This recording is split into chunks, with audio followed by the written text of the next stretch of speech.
G'day, Steve Wilson here, and I'm with Mark and Lisa McDonald at their home in Melbourne. Mark, we're talking about Pierre Hooft. What are your memories of Pierre? A gentleman, a consummate gentleman. We were very fortunate to meet Pierre because he was also interested in concertinas and indeed had embarked on making his own concertinas for quite a few years before we met him. And I always wanted to make a concertina. So it was great. I should mention also a group of us. Chris Vanderborsch was a close friend of Pierre's, and that's how I met Pierre. And together we embarked on a journey to make concertinas. And Pierre had a very specialised background. Tell me about that. Yes, Pierre was the most amazing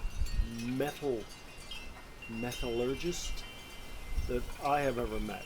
He, before World War II, he lived in Holland, and he was making bowls and jugs for royalty in all throughout Europe. And then, say that, tell us. And chalices and things for churches. That's right. So he was very accomplished, and he showed us pictures of his work, which were breathtaking.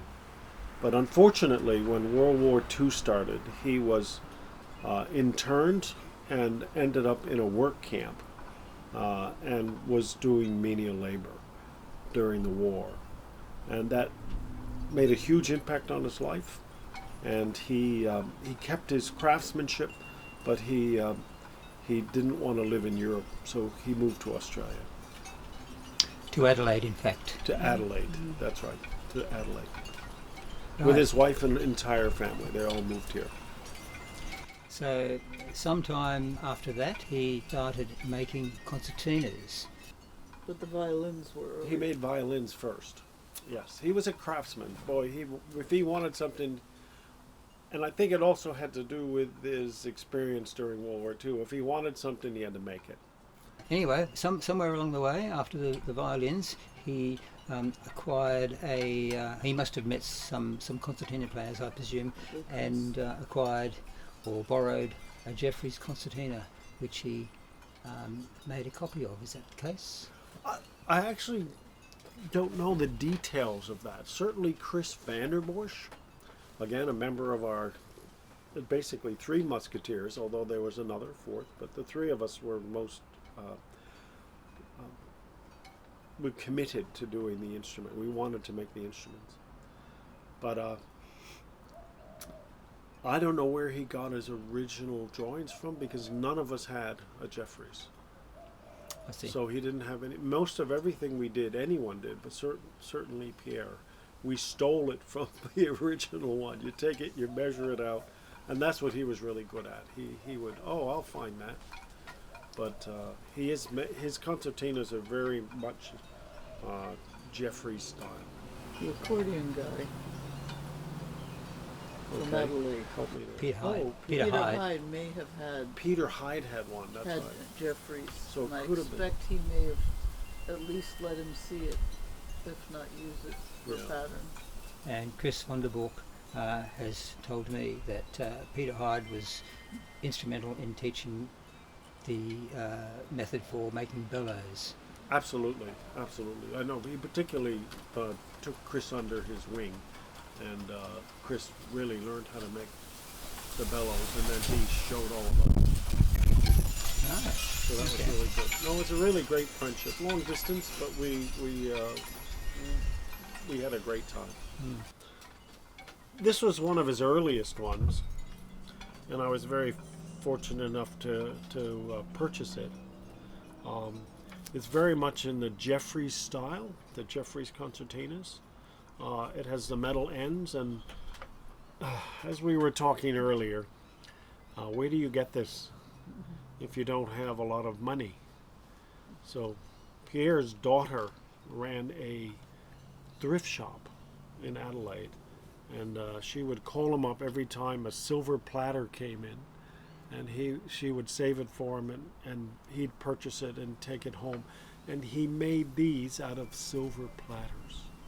which is phenomenal. This gives you some idea of his silversmith skills. They're unbelievable. So both sides, absolutely perfect. And yeah, the other notable thing, and this is probably a good place to look at it, is these here buttons are very much unlike any concertina you would buy, and that's because they were made out of the old knife handles that were made from, what were we make? They originally made Bone. from plastic or bone? Bone? Yeah, Brown bone. Yeah, bone was before Bakelite. Okay, bone.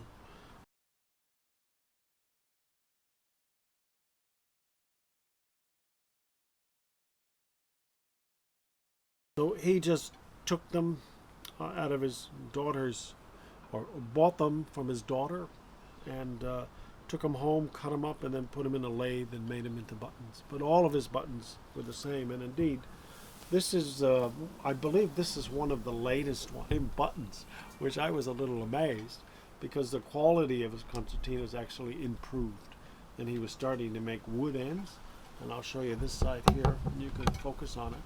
But this is the thing, he always loved, his true skill was metalwork. So he always tried to add a little bit of his metal skills to these concertinas. Same bone, I always knife handle buttons. And inside you can tell his craftsmanship was unparalleled, and the materials that he used, like any of these things, probably weren't made for this. He probably found something about the right shape and the right size, and so I've always been amazed with Pierre's ability to create an instrument out of basically used parts. Tell me about the reeds. How did he go about manufacturing the reeds? Correct me if I'm wrong, but Chris and I figured out the metal we wanted, and we bought it. So we were in charge of getting the reed material. We found it. That wasn't.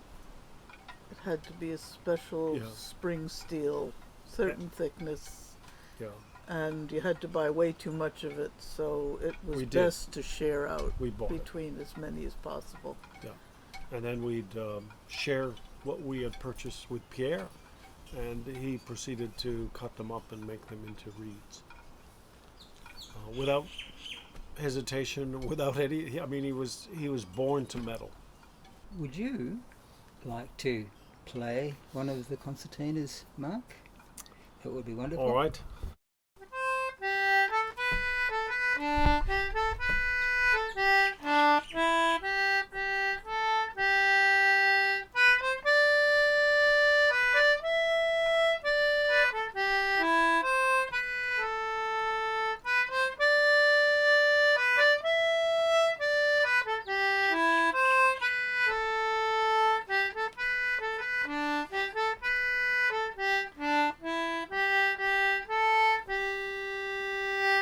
Pierre, I understand, had made about 6 concertinas by 2002. There would have been a few more perhaps to follow after that, including this one that you've just played. Yes, that's correct. I'm not totally aware of how many he made, but certainly this one I am, or this was what he was making, and I haven't seen another one, so they're not around. But this would have been one of his very last, and you can tell because of the work on the leather, the bellows papers, and the beautiful wood that he used. Yes. Now, interestingly enough, he uses the same buttons, from the knives. Yes. And this is unique. This was some of the first times he used his own, that kind of label, which was lovely. That is a unique label for concertinas, yes. So if you see that, you've got a Pierre Hooft. Well, Mark and Lisa, thank you very much for sharing your memories of Pierre Hooft. It's much appreciated. You're welcome.